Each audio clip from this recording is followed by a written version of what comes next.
Hello, and welcome to another podcast by TouchstoneFinancialEducation.com. My name is Elliot Cox, and the purpose of our podcasts here at Touchstone are to educate people on the many different facets of investing for retirement, as well as for other goals like buying homes and taking vacations and things. And that's more of the taxable investing component, and we cover it all from the stock market to the bond market, and later this year we're going to jump into cryptos and some real estate as well. Like to get a nice shout out to my foreign listeners all over the world, and of course my domestic listeners. Thank you guys. That list is growing. We really appreciate it. Like to see those hits on the website from outside the country. It really is interesting. So thank you guys once again. Hey, if you get a chance, take a look at the website, touchstonefinancialeducation.com. We've worked hard to build out a better platform. We have a new market update section, which I will be updating every couple of weeks or so with what's going on in the market. And also, there is a section on the website where you can make suggestions. So if there's anything that you would like to hear, please let us know. We'll go ahead and incorporate it into our podcasts. And by the way, a shout out to Dina, who asked about APY, or annual percentage yield, which I will deal with a little later in this podcast. So thank you, Dina, for submitting your request. Now, let me go back a few weeks here to my last podcast and just kind of get you guys back up to speed. Remember, contribution limits on retirement plans have increased. So instead of $20,500 per year for your 401k, it is now $22,500. Instead of $6,000 per year for an IRA contribution, whether it's traditional or Roth, it's now $6,500. And for those of you who are 50 and older, the catch-up provision has also changed. So instead of 27.5 on the 401k, you can now put away up to $30,000 per year in your 401k. And you can put away up to $7,500 per year in an IRA. Again, that's the catch-up provision. That's if you are 50 and older. Now, one of the things that I didn't touch on last time that I'm going to speak to a little bit here today is rebalancing. The year just ended, a new year started, and many times we think we have to go ahead and rebalance our portfolio. In your retirement accounts, if you are already invested, if you have the appropriate asset allocation, you're good to go. You don't need to rebalance. Rebalancing usually refers to individual stock positions inside taxable investment accounts. Now, you could rebalance retirement accounts, but generally speaking, the types of investments you make in those retirement accounts are buy and hold. So you didn't really have to rebalance late last year. If you didn't do it, don't feel bad. That's okay. Let your investments ride. I know the market's been down. The market ended down about 14.5, 15% on the S&P 500 last year, and you're thinking I need to make some changes. Not at all. If you have the appropriate investments already, let it ride. The markets will return. Now, when the markets return, what kind of things are we looking for? Well, I spoke about this in a previous podcast on technical analysis as well as asset allocation. But a few of the indicators that I mentioned back then, I'm going to mention today. I like to watch the VIX, which is an indicator of volatility. That's VIX, and it does trade on the stock exchange. Okay. It's now trading below $20 a share, which is where we want the VIX when the markets are going to be going up. All right. So the higher the VIX number, the more volatility in the market. So when the market was really pulling back this past summer, the VIX was up above $30 a share. Now it's about $20 a share. So that's something that's coming in line. And it's interesting to watch because even though the Fed is still raising rates, even though the markets are still a little bit less than confident in terms of its direction, we see that the VIX has come down. So that's kind of one little check mark that I'm going to mark off my sheet just to say, hey, it's time for me to start looking into potential investments in the marketplace. All right. The other indicator that I like a lot is the yield on the 10-year Treasury. When the markets are doing well, when they're humming along and going up as they were for a good 11 years there, that 10-year yield tends to sit around 3%. And right now it is at 3.4. It's been higher. It's been almost 4%, but it's coming down. So we have the VIX below 20 or at about 20. We've got the 10-year yield at 3.4. We want it about 3. And the last real quick indicator that I use is called an inflow number. Now, this number calculates, or rather, it's a way of collecting data around all the money that flows into mutual funds and exchange traded funds in the market. And by the way, for those of you regular listeners, remember the podcast I did on the difference between mutual funds and ETFs? This would be a good time to go back to listen to that one as well. Anyway, the inflow number tells us where the money is going. Is it going into stock funds? Is it going into money markets? Or is it going into bond funds? Well, this last year, more money has flown into money markets. So we know that, yes, people are concerned about performance of their retirement accounts. Yes, people are concerned about perhaps their individual stock portfolios or their taxable investing. But if we take a look at that inflow number, we see that more money is flowing into money markets. So that's just money sitting on the sidelines waiting to be put to work. So where we are with the low VIX, the 10-year yield coming down close to 3, and that inflow number showing more money flowing into money markets over bond funds is kind of an indicator that at some point, yes, this market will turn around. Now, when will that occur? Consensus is when the Federal Reserve stops raising interest rates. Okay, so whenever that happens, that's when we're going to see the market turn around, and these indicators are showing that things are lining up for a turnaround, hopefully later this year. All right, so hold on. You don't need to rebalance. You can use those indicators to kind of check on the market.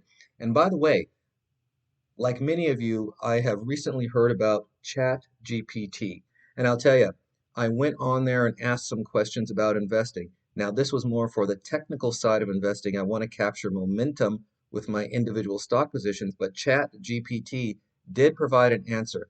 And what I asked was, how can I find stocks that have been beaten up, that are trading at or slightly below their 40-day moving average, that would also show that they were oversold using stochastics and Bollinger Bands? Now, many of you just didn't understand what I said, and I'm going to go back to technical trading a little bit later this year with a couple of podcasts. But basically, I'm looking for positions that were beaten up, that are going to turn around sooner than later, and ChatGPT helped me set up a screener. And I did this last week, and guess what? Some of these stocks are going up. I'm not going to say which names today because I'm still going to watch. It's been less than 7 trading days, so let's see how this works out. But it is an interesting platform, and I could see why teachers don't want their students using it to write their papers because it is quite thorough and it is good. Again, ChatGPT, put together my own list. I'll share that with you a little bit later. Now, I'm going to get to my question that Dina had asked me in regards to APY, or annual percentage yield. What is that? That is the amount of money that you can earn with your money sitting in the bank, whether it be a high yield savings account or a CD. Okay. And where this yield comes from, yield is income, by the way, ladies and gentlemen. Where this yield comes from is the short end of the treasury market. What that means is banks are going out, they're buying up 2-year, 5-year, and 1-year treasuries.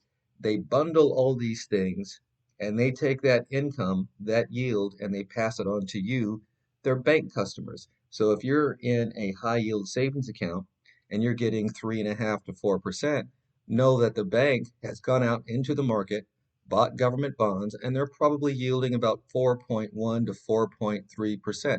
So they're taking a little bit off the top, but they are passing that higher yield on to you. So Dina, APY, annual percentage yield, is just the income earned on certain types of bank accounts with the backing of government treasuries that are yielding quite a bit right now. As a matter of fact, they're yielding more than they have in quite a while.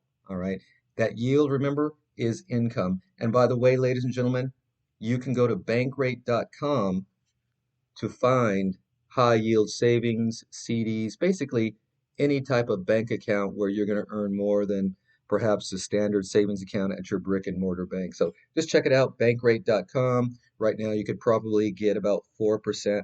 And for those of you who listened to a podcast of mine a month and a half ago, we also went through I bonds. I'm not going to do that today, but please take a look. You can get $10,000 worth per year per person, and they are currently earning 6.89%. You've got to go to treasurydirect.gov to pick up those bonds. You can't buy them through your bank. You can't buy them through Fidelity or Vanguard or Schwab or anywhere like that. You got to buy them directly from the federal government. Now, I know that I was all over the place with the first 10 minutes of this podcast, but I had a lot to get out. The purpose of Touchstone Financial Education, the building out of the different components of the website so that you guys can make suggestions, the coaching services, shouts out to my foreign listeners, and then, of course, the review on the 401k or retirement account contributions, and then some indicators we can use to take a look at the market going into this year, waiting for that turnaround. And by the way, don't necessarily need to rebalance. Remember that, especially in your retirement accounts. If you are properly allocated already, just let it ride. Now, let's go ahead and get into, if I may, the coaching a little bit. It's different than the podcast, of course, because this is just a broadcast to everyone. If you are interested in your specific situation, how your investments are doing for you, how far away from retirement are you, or you have other questions in regards to, let's say, taxable investing. How do I trade options? What's a covered call? How do I pick a stock? How do I know if precious metals are right for me? That type of information can be provided in great detail with a one-on-one coaching session, and they last an hour. Okay, every session is an hour. So please contact us if you have any questions, would like to know more about those coaching sessions. We'd love to talk to you about it. All right. So, kind of in conclusion here, contribution limits on the 401ks and the IRAs, remember, 20,500 bumped up to 22.5. The catch-up provision for the 401k is now up to 30,000. The IRA is going from 6,000 to 6,500 on contribution limits, and for the catch-up provision for those over 50, it's now bumped up to $7,500. All right, just kind of remember that's where we are. So if you have to make some adjustments to max out this year, please do so sooner than later, so it basically doesn't eat up all your paycheck. All right. Um, and then, of course, we went through a few indicators, VIX, 10-year treasury, inflow, outflow, my conversation about Chat GPT and my experience, and we'll see what happens. Next podcast, I will let you know how those stocks were doing. I just picked a handful of stocks. If it's as good as it says online and many of the comments I read about Chat GPT, I'm sure those positions will be up. You guys, thanks again for listening. This one today was a little bit shorter than some of our others. As we go into the year and we get more technical, and I'm going to circle back to asset allocation, options, technical trading, fundamentals or valuation on different stock positions as the market turns around when the Fed stops raising rates, by the way. We'll get into more detail on through this year. And some of this, by the way, ladies and gentlemen, you can circle back to some of my podcasts last year to kind of hear some of this as well. But I will talk about these things again in a different context because I think we have a different market this year. So hold on. Thank you for listening. Enjoy your day. This is Elliot Cox, touchstonefinancial.com. touchstonefinancialeducation.com is our website. I can also be found on LinkedIn. So show me your face on LinkedIn. I'd love to see you. And thanks for listening. Goodbye.